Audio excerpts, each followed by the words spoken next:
good morning, horrible people, horrible human beings, St. Ides, the internet, and the mysterious missing juice episode. As you can see, gentrification is alive and well, and well. So this all started because I was looking for a video to find the music, and I stumbled across the old St. Ides commercials from the 90s. And actually, and particularly the Biggie commercial that was banging. The Biggie commercial was, and I ain't even a Biggie fan. The Biggie commercial was better than any three albums out right now. That's worth looking. I still can't find a way to bring it up.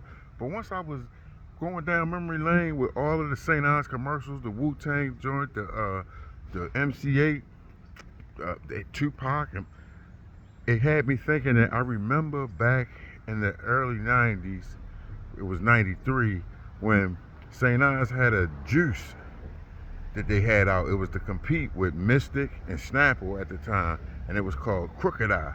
And it was made by the same, and the thing is, it had the same Crooked Eye logo that was on the St. Ides. Now the thing is, St. Ides ain't call itself Crooked Eye. That's what we call it, because it had the crooked red letter I that stood for the eyes. So we say crooked eye, get a crooked eye. So once they caught on, they made a subsidiary for juice drink and named it Crooked Eye. But we all know what Crooked Eye was. And then on top of it, they made the container for it mimicked a 40 bottle. It was big and wide. It wasn't quite a 40-ounce bottle, but it was close enough to it if you was a kid. And this was something that you could just walk in and buy. I remember the gas station used to sell it, and it came in fruit punch and it came in grape. But you definitely knew what Crooked Eye was. It'd be the same way if McDonald's starts selling cigars and call them Mickey D's, whereas that's not their real name. That's the name that we came up with. They found out about it and adopted it. So it's a way of saying it without saying it. But it was ingenious on a business front, but on another level, it was devoid of all ethics, because they weren't just trying to increase their profit shares in the marketplace. You already got a product that's aimed at one demographic. It's cheap and it's powerful. You couldn't find that everywhere, but you damn sure could find it at 6 or 7 o'clock in the morning. Furthermore, what businesses open at 6 and 7 in the morning? That's crazy. That tell you something right there. But you can find it there, and that's where it's selling at. Product placement, and you use hip hop in its golden years when hip hop was reaching its zenith. You use the hip hop stars then of that time, and they use hip hop stars now. They did it when they did Sprite. Sprite had a campaign with hip hop, and them commercials was banging too.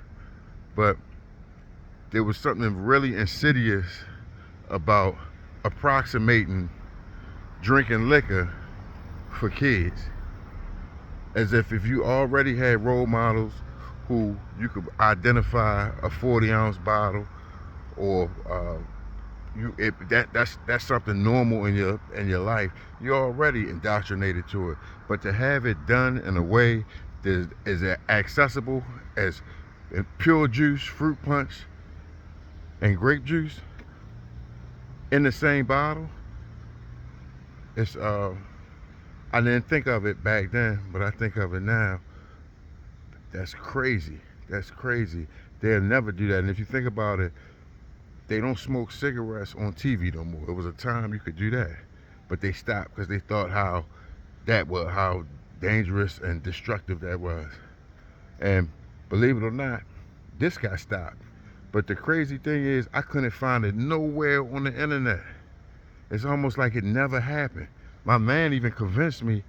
He said he couldn't find it nowhere. He said St. Ides never did anything like that.